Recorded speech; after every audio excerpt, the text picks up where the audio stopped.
Chers amis, je me tourne vers vous, le cœur lourd, en quête de conseils pour éclaircir mes pensées et retrouver ma sérénité.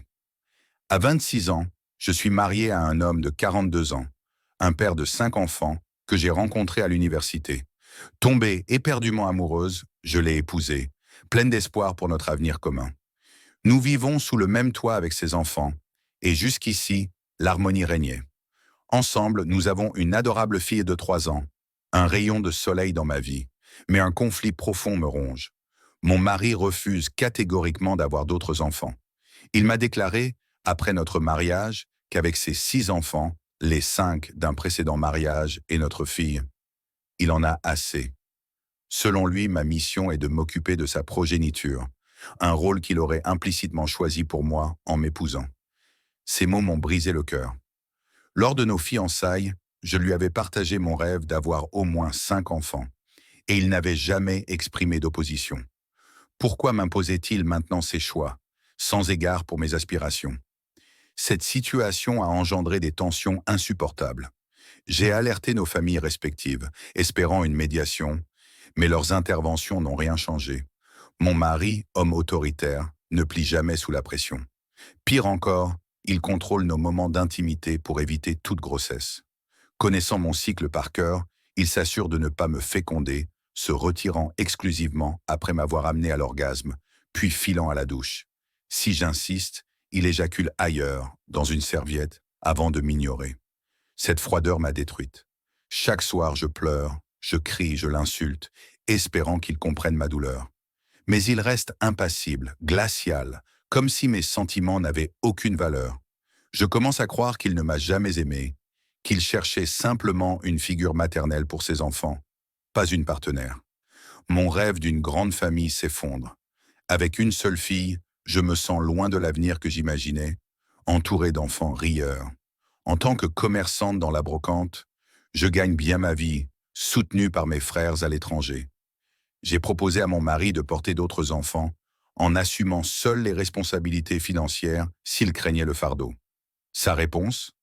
Un refus catégorique, assorti d'une interdiction de revenir sur le sujet.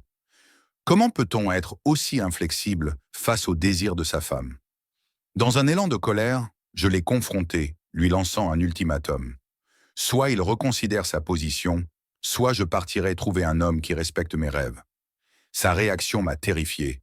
Il m'a violemment frappé, et sans l'intervention de ses 2 aînés, qui l'ont maîtrisé, je crains ce qui aurait pu arriver.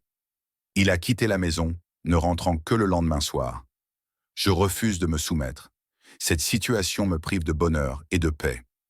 Je veux sauver mon mariage, mais pas au prix de mes rêves. Je veux donner la vie, élever mes enfants, tout en préservant notre union.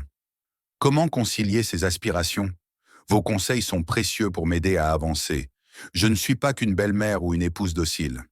Je suis une femme avec des ambitions, une commerçante prospère, une mère aimante, et je mérite d'être entendue. Mon mari m'a attiré dans cette vie sous de faux prétextes, me promettant un avenir qu'il n'avait jamais l'intention de partager.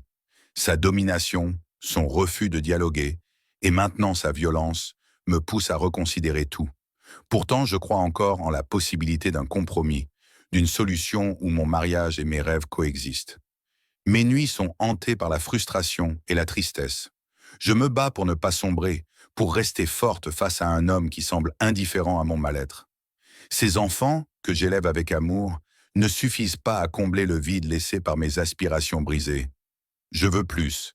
Je veux une famille à moi, des enfants qui porteront mes espoirs, ma joie, mon héritage. En tant que femme indépendante, je sais que je pourrais assumer seule d'autres enfants. Mon commerce prospère et mes frères m'épaulent. Pourquoi mon mari rejette-t-il cette option? Sa peur des responsabilités supplémentaires ne justifie pas son contrôle sur mon corps et mes choix. Sa violence, en réponse à ma révolte, a franchi une ligne rouge. Je ne peux tolérer qu'on me réduise au silence par la force. Je vous implore, vous qui lisez ceci, de me guider.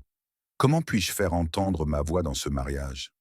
Comment concilier mon amour pour mon mari, mon rôle de belle-mère et mon désir d'une grande famille? Dois-je persévérer dans le dialogue malgré son intransigeance? Ou j'envisageais une rupture, pour doit protéger ma dignité et réaliser mes rêves ailleurs? Je suis à la croisée des chemins, déchiré entre mon cœur et ma raison. Votre expérience, vos idées, vos mots pourraient m'éclairer. Je veux croire qu'une issue existe, qu'un mariage peut être sauvé sans sacrifier l'essence de qui je suis. Aidez-moi à trouver la force et la sagesse pour avancer, pour bâtir un avenir où je serai pleinement moi. Une épouse, une mère, une femme libre. À la prochaine pour une autre confidence. Secret partagé.